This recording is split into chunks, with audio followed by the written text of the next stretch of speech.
गए। आज कुछ नहीं है, मैंने ही जीरो से शुरू किया है। आज जहां पर भी हूं मैं अकेला हूं। कल अगर ये सब बंद भी हो गया तो कोई टेंशन नहीं है, क्योंकि मेरे को सिर्फ बिजनेस करना नहीं आता है, इन्वेस्टमेंट भी आती है। पैसे से पैसा कैसे कमाया जाता है वो भी आता है। वो एक अलग गेम है पूरी की पूरी। वो फिर कभी किसी अलग सेशन में टच करूंगा।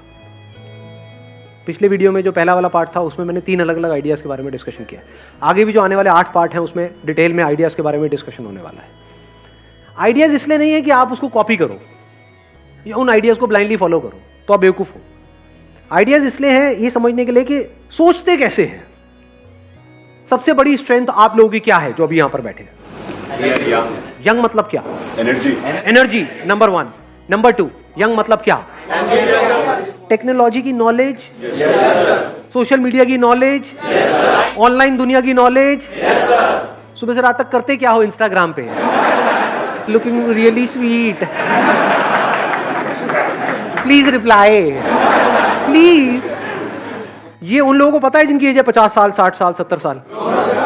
ज्यादातर आपके जो पेरेंट्स हैं वो उनको मोबाइल भी लेना होता है तो आपसे पूछते हैं, उसमें कुछ अटक जाता है तो आपके पास आते हैं। तो इसका मतलब आप ऑलमोस्ट एक्सपर्ट नहीं हो गए टेक्नोलॉजी में। तो क्या ऐसी आप कुछ फील्ड्स ढूंढ सकते हो जहां पर के टेक्नोलॉजी बहुत तेजी से आगे बढ़ गई है लेकिन लोग अभी भी वही पुराने टाइम में जी रहे हैं, और आप इन दोनों चीजों को कनेक्ट कर पाओ? ऐसी कितनी फील्ड्स हैं? सुना मैंने क्या बोला है? नहीं, देखो आराम से सुनना। कहते हैं इंसान के लिए 3 चीजें हैं जो सबसे जरूरी है, रोटी कपड़ा मकान। मकान की बात करते हैं। किसी को घर चाहिए। घर किसको चाहिए? सबको चाहिए। कोई ऐसा भी है जो कहता है नहीं मुझे घर नहीं चाहिए? सबको चाहिए। ये कितनी बड़ी मार्केट है? बहुत बड़ी मतलब कितनी? बहुत बड़ी है सर, दुनिया में अरबों खरबों की मार्केट है। तो अब अगर इस मार्केट में क्या कुछ गैप नजर आ रहा है, कुछ गड़बड़ नजर आ रही है आपको, जिसको आप एंटर करके पूरा कर सकते हो और वहां से बहुत पैसा कमा सकते हो लीगली, सही तरीके से, बिना किसी टेंशन के, बिना किसी स्ट्रेस के, बिना किसी इन्वेस्टमेंट के? देखना, ध्यान से समझना। एक प्रॉब्लम है, लोगों को घर चाहिए। अब किसी को घर चाहिए, वो कैसे घर को ढूंढेगा? ऑनलाइन। आपने बोल दिया ऑनलाइन क्योंकि आपकी एज है। समझ गए? आया ना एक बिजनेस आइडिया यहां से। यही अगर यहां पर अभी बैठे होते 50-60 साल के लोग, वो क्या कहते?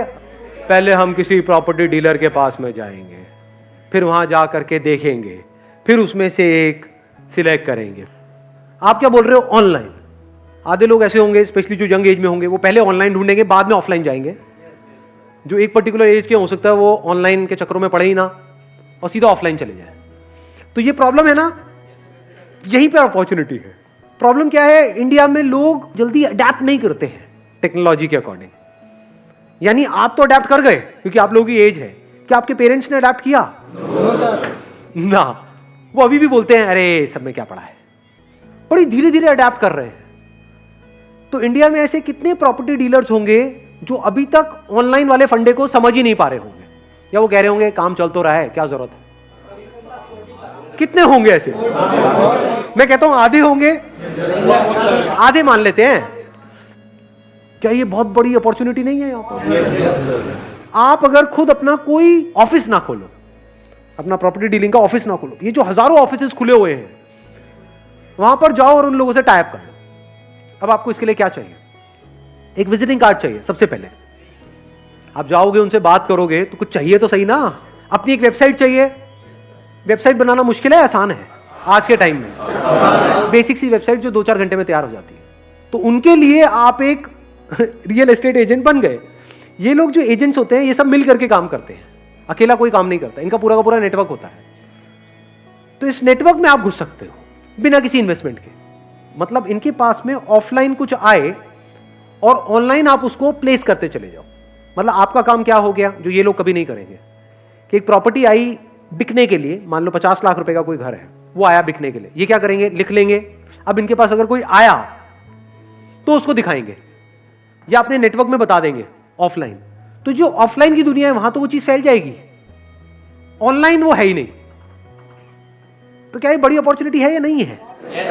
ऑफलाइन आपने सबसे टाई अप कर लिया है कि जो भी चीज आती है, अब आप अलग क्या कर रहे हो औरों से जो और लोग नहीं कर रहे? क्योंकि मैंने इन साइट्स को ऑब्जर्व किया है, वहां पर क्या होता है, ऐसा लगता है कि जबरदस्ती बस उठा करके किसी ने कुछ डाल दिया है प्रॉपर्टी के बारे में। ना तो बहुत सारों में तो फोटोग्राफ्स ही नहीं होती है, होती है तो एक आध फोटोग्राफ होती है, वीडियो तो बहुत ही कम में होती है। आपने क्या करा, आपने कहा कि यार मैं कुछ ऐसा करूंगा जो बाकी लोग नहीं कर रहे। मतलब जो भी घर आया उसकी कम से कम 20-30 आपने फोटोग्राफ्स खींची, प्रॉपर हर एक एंगल से, उसकी प्रॉपर वीडियो बनाई। उसमें आपका जा क्या रहा है? अपने मोबाइल से भी बना सकते हो, आजकल तो मोबाइल ही एक से बढ़कर एक आ गए हैं। मतलब कि ऑनलाइन जो बंदा आया उसको एक्सपीरियंस ऐसा हो रहा है कि मैं एक्चुअल में देख रहा हूं उसको। उधर से उस बंदे ने आपको फोन किया। अब यहां पर आपके ऊपर है आपका टाई अप कैसे होता है। इसमें यह भी हो सकता है कि जो बायर है उसकी कमीशन आपको मिलेगी, मान लो 1% मिलता है, और जो सेलर है उसकी कमीशन उसको मिलेगी जिससे आपका टाई अप है, जिस डीलर से टाई अप है। तो ऐसे अगर आपने 100 छोड़ो 10 से भी टाई अप कर लिया है एक एरिया में, ऐसे 10 ऑफलाइन डीलर जो ऑफलाइन तो है लेकिन ऑनलाइन नहीं है, उन 10 के पास में 100 प्रॉपर्टीज है, उसमें से मान लो 10 एक्चुअल में ढंकी है जो बैंक से लोन इमीडिएटली हो जाएगा, आपको पता है, वो आपने बैंक से पहले ही कंफर्म कर लिया है। तो अगर आपने 100 प्रॉपर्टीज भी लिस्ट करी तो इसमें आपका गया क्या इन्वेस्टमेंट हुई? कुछ भी नहीं। तो अगर 1% आपको मिला, 1% उसको मिला, मान लो 50 लाख का घर बिका तो आपको कितना मिला? 50,000 रुपए। और कुछ ऑनलाइन वेबसाइट्स हैं जैसे मैजिक ब्रिक्स है, 99 एकर्स है, ऐसी काफी सारी वेबसाइट्स हैं। वहां पर जाकर के उनका प्रीमियम प्लान आपने परचेज कर लिया जो डीलर्स के लिए होता है। उसका जो बेसिक प्लान होगा उसमें भी लेवल्स होंगे प्लान के, इतने रुपए, मान लो 10-20 हजार रुपए साल का प्लान है, और 2 महीने में एक कन्वर्जन भी हो गई इस तरह की, और उस पर आपको आधा % कमीशन भी मिली, मैं 1% भी हटा देता हूं तो 25,000 रुपए भी आया, तो ब्रेक इवन नहीं हो गया 2 महीने के अंदर? तो क्या ये बिजनेस जीरो इन्वेस्टमेंट का नहीं हो गया? अब यहां पे गड़बड़ आप क्या कर सकते हो, आप पहले ही इसको माइंड में बहुत कॉम्प्लिकेटेड बना दोगे और कुछ बहुत बड़ा करने के बारे में सोचोगे और कभी करोगे ही नहीं। ये बेवकूफी है। वेबसाइट बनाने में ही पता लगा 1 साल लग गया। ऐसी ये सबसे बड़ी गलती है जो मैं आपको बता रहा हूं। आप लोग हंस रहे हो लेकिन मैं बताता हूं, जब भी कोई बिजनेस शुरू करता है सबसे बड़ी गलती बंदा क्या करता है, अपनी वेबसाइट को बनाने में टाइम वेस्ट करता है। जो भी आप वेबसाइट बनाने वाले हो अपनी, उसको बनाने में 1 दिन से ऊपर नहीं लगना चाहिए, और खुद बनानी है। और वेबसाइट बनाना आज की डेट में इतना आसान है जैसे एक ईमेल क्रिएट करना। ईमेल क्रिएट करना आता है? बस इतना ही आसान है, वर्डप्रेस पे जाकर के बना सकते हो। और मजे की बात क्या है, अभी जो घर परचेज करने की जो एज है वो शिफ्ट हो गई है। पहले एक एज के बाद में जाकर के बंदा खरीदता था, आज जल्दी खरीद रहे क्योंकि फाइनेंस हो जाता है। तो वो भी 25-30 के हैं, आप भी 20-25 साल के हो, तो कनेक्ट नहीं कर जाओगे बड़ी जल्दी? तो एक बहुत बड़ी यहां पर अपॉर्चुनिटी नजर नहीं आ रही है। अपर लिमिट क्या है यहां पर? कोई नजर आ रही है अपर लिमिट? नहीं है सर। अगर महीने के मैं कहता हूं जैसे जैसे आप आगे बढ़ते चले जाओगे, पहले छोटी ट्रांजेक्शन्स करो, जैसे जैसे एक्सपीरियंस बढ़ता चला जाएगा, तो क्या 1 करोड़ का, 2 करोड़ का, 3 करोड़ का घर ये नहीं बेच सकते?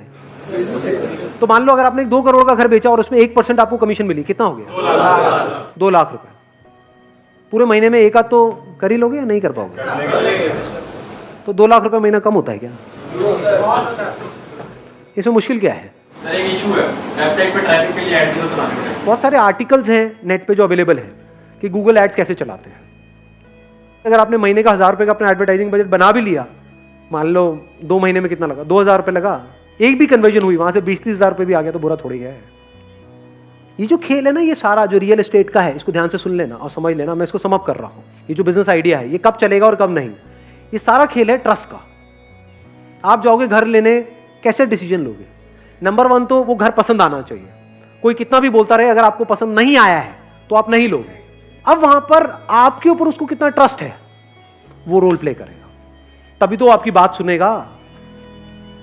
वो ट्रस्ट कैसे एस्टैब्लिश होता है? किसी पे भी ट्रस्ट कैसे होता है? अरे सच बोल करके। आपसे कोई झूठ बोलेगा उस पर आपको ट्रस्ट होगा, या सच बोलेगा उस पर ट्रस्ट होगा? तो सच बोल दो, इसमें दिक्कत क्या है? उसको सब कुछ सच सच बता दो। सर देखो, ये जो आप देख रहे हो इसका ये प्लस है, ये माइनस है, इसमें मैं आपको नहीं दिखाऊंगा क्योंकि यहाँ पे पेपर्स में कुछ गड़बड़ है, ये आपको और कोई नहीं बताएगा, मैं बताऊंगा। उसको सब कुछ बताओ ना। जो भी काम थोड़ा टेढ़ा मेढ़ा लगे वहां पे हाथ ही मत डालो, ना सामने वाले को फंसाओ। समझ गए ना मेरी बात? जैसे बहुत सारे बिल्डर्स हैं इंडिया में, चोर हैं, तो ऐसे बिल्डर्स के साथ में जुड़ो ही मत, जिनका मोटिव यही है कि पैसे इकट्ठे करने हैं, क्योंकि उसमें आप भी मरोगे। आपने तो किसी के पैसे लगवा दिए, वो बिल्डर तो निकल लिया इंडिया के बाहर पैसे इकट्ठे करके, आप वहीं के वहीं वो आकर के आपको पकड़ लेंगे। समझ गए? तो ऐसे काम करो ही मत। साफ सुथरा काम करो, शुरू से अपने फंडे क्लियर रखो, ऑनेस्टी को अपना बेस बना लो। और एक बंदे ने इस तरीके से आपके साथ में काम किया और उसको ये समझ आ गया कि ये बंदा प्रॉपर्ली काम करवाता है, तो क्या वो आपको आगे रिकमेंड करेगा या नहीं करेगा? आप होगे तो रिकमेंड करोगे या नहीं करोगे? इसको वर्ड ऑफ माउथ बोलते हैं। जिस दिन ये रिकमेंडेशन शुरू हो गई, अब समझ जाओ अब आप सही तरह से बिजनेस कर रहे हो। अगर कोई बंदा आपसे काम तो करवा रहा है लेकिन आगे किसी को रिकमेंड नहीं कर रहा है, तो समझ जाओ आप गड़बड़ कर रहे हो। लेकिन अगर वो रिकमेंड कर रहा है, और एक को नहीं, दो को नहीं, चार को रिकमेंड कर रहा है, वो आगे रिकमेंड कर रहे हैं, वो आगे रिकमेंड कर रहे हैं, कोई अपर लिमिट है ही नहीं आप कहां तक जा सकते हो।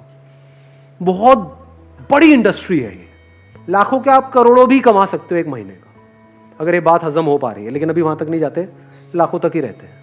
महीने का 1 लाख 2 लाख रुपए तो आप कमा ही लोगे। Thank you so much.